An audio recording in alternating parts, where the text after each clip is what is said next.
Hi guys, Lindsay here, and I want to take a few minutes today to talk about Pythagorean Theorem. And maybe you've watched our other video where we solved for the hypotenuse. If not, you should watch it. I think it's good.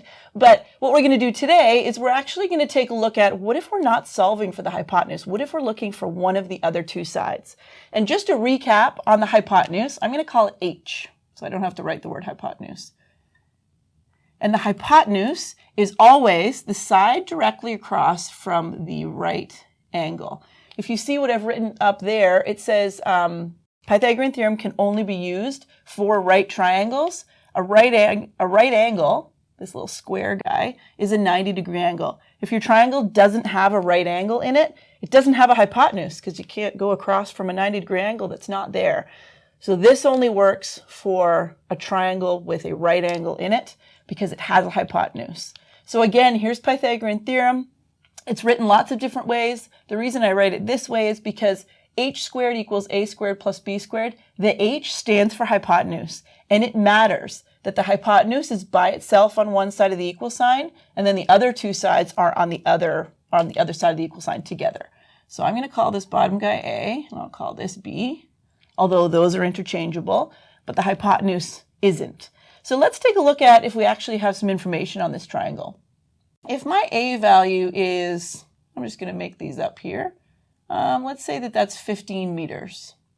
Now let's say that in this situation we know what the hypotenuse is. Let's say that the hypotenuse is 22 meters. And the question that I'm asking then is find b, find the side that you don't know.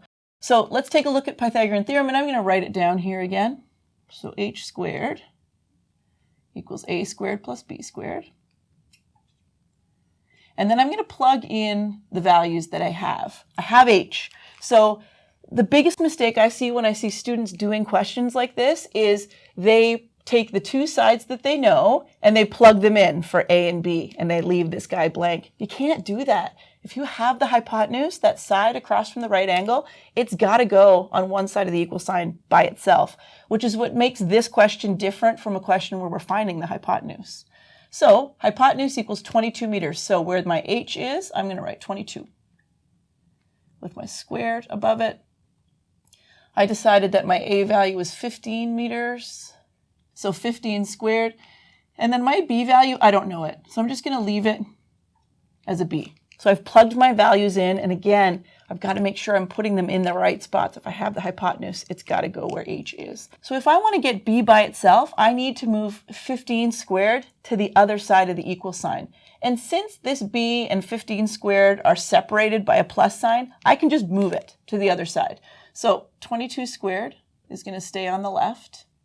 This 15 squared is going to come over. It's on the left now as well. But something that hopefully you about crossing the equal sign with a value is its sign changes. There isn't a sign in front of 15 squared, but I can assume that that's positive. If it was negative, there would be a negative sign there. It was positive here. When I flip it over, now it's negative. Don't forget that, because that'll change your answer significantly.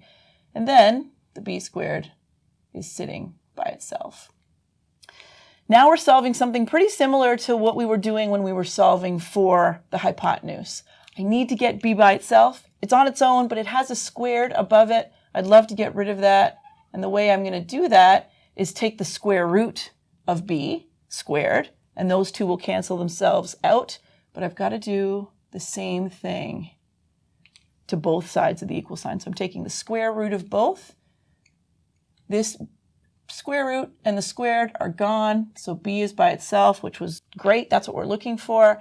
And I've got 22 squared, which I'm going to do quickly in my calculator here. I might as well do that while we're here. So 484. And then I'm going to do 15 squared, but I'm going to make sure that subtraction sign stays a subtraction sign. If you type in your calculator, negative 15 squared, your calculator may give you a positive answer, but what we actually want is this value subtract this value. So I'm going to square the 15. So the positive 15. And 15 squared is 225. Negative sign still intact. You can skip steps here if you want to, but I'm not going to because I kind of want to keep us all on the same page. I'm going to do that subtraction first. Remember that a square root sign is kind of like a bracket. You've got to do everything underneath it first before you can actually press that square root button on your calculator. So I'm going to do 448, subtract 225, sorry, 484. Should probably write the right numbers in there. And I get 259 equals B. And then I'm going to take the square root of that. Depending on your calculator, you may have to type that square root button in first. I don't need to. I could just type square root if 259 is sitting on my screen.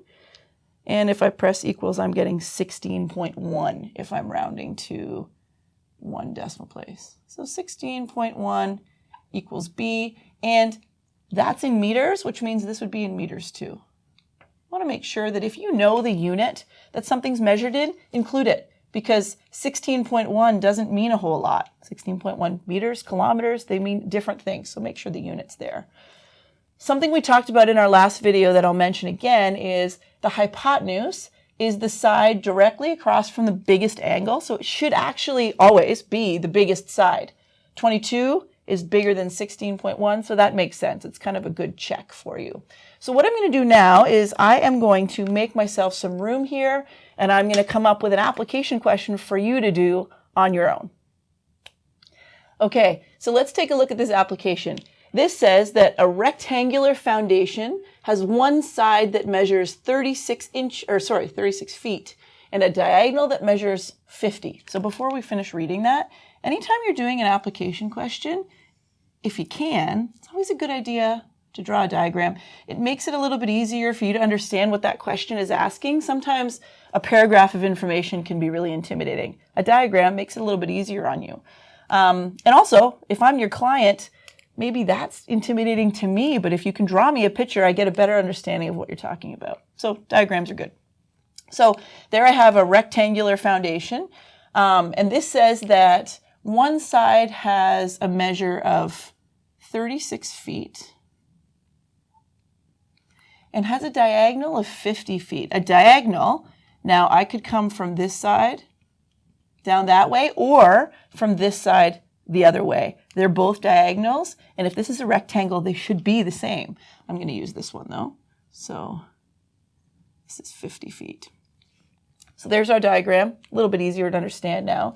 And the question says, how long should the other side be? Now this is 36 and this is 36 as well. How long should the other side be if the foundation is a true rectangle? Now you might be looking at my diagram as I am right now thinking, mine doesn't look like a true rectangle. But when you're building, it's really important that your foundation is square. You're building everything up from it, so it needs to be perfectly square. So this is a trick that's actually used on a pretty regular basis. So what we've got here is we've got, if this is a perfectly square rectangle, then both of these would be right angles. If they weren't, we're not perfectly square. So now hopefully your brain's kind of flipping back to what we did a minute ago, and you can say, hey, there is actually a right triangle in there, and there is. So I'm going to pull that triangle out for you. You don't necessarily have to do this, but it's kind of nice to just see it. So there's my right angle right there. If this is 36 feet and the diagonal, which is our hypotenuse, is 50 feet, the question is, how long should that side be? So hopefully you are sort of going, yeah, I think I can do that using our Pythagorean theorem that we have written over there. So I'm going to give you a minute to work through this on your own, and then we'll come back and we'll make sure that we're on the same page.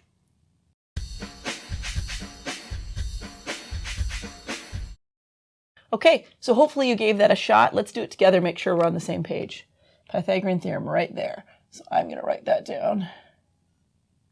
H squared equals a squared plus b squared, and hopefully you know that the h value is this 50. It's like the most important part of the question. If you don't put the hypotenuse in the right spot, you're not going to get the right answer. So I'm going to put 50 right here. I am not going to forget the squared. I'm going to put my 36 here. And then my other value, I don't know. We could call it b. You could have called it a, either way. Now what we did with our other question was first we moved this value to the other side of the equal sign. So let's do that. I've got 50 squared, subtract, because it's crossing the equal sign, 36 squared equals b squared, which is the guy we're looking for.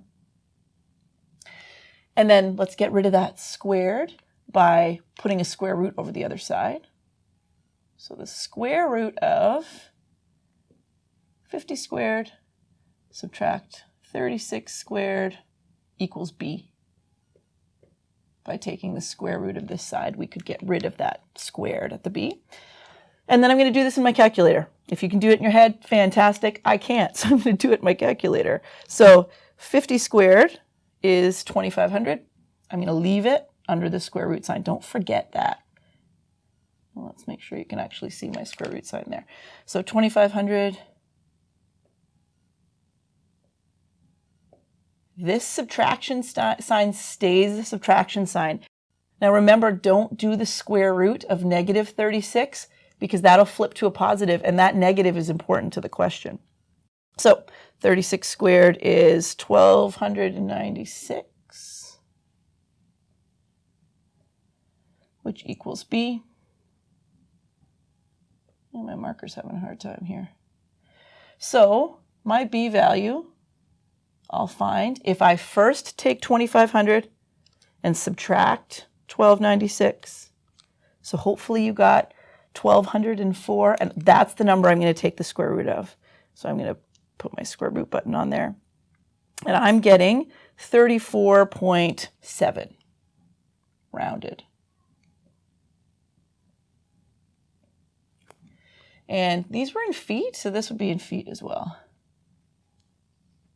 And hopefully you can take a look at that and you can know that the hypotenuse should be the longest side, so there's no way this should be longer than 50. So that's a good check for you. So hopefully that helps you understand Pythagorean theorem. Hopefully you already understood how to find the hypotenuse from our other video, and now hopefully that clears up what do I do if I'm not looking for the hypotenuse and I'm looking for the one of the other sides. This is important stuff to know, especially if you're in a trade. This type of thing is used, the example I used is because it's used on a pretty regular basis in building. So it's worth knowing, and hopefully that helps you understand it.